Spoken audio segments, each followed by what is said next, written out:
الفاظ مترادفہ میں سے دو الفاظ، ایک اختلاف اور دوسرا ہے خلاف، تو ان دونوں کے درمیان فرق کیا ہے اس کو بیان کرتا ہوں۔ ان دونوں میں دو اعتبار سے فرق بیان کیا جاتا ہے۔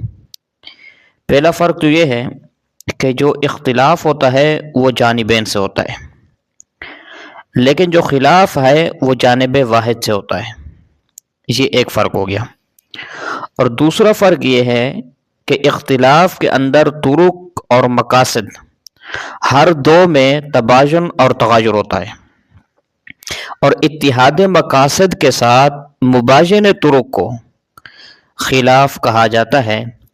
یہ ان دونوں کے درمیان فرق ہے، اور اس فرق کو جو بیان کیا ہے وہ فرائض منصورہ میں بھی ذکر کیا گیا ہے، اسی طرح معارب الطلبہ میں بھی ذکر کیا گیا ہے۔ اللہ تبارک و تعالی ہمیں عقل سلیم عطا فرمائے، آمین۔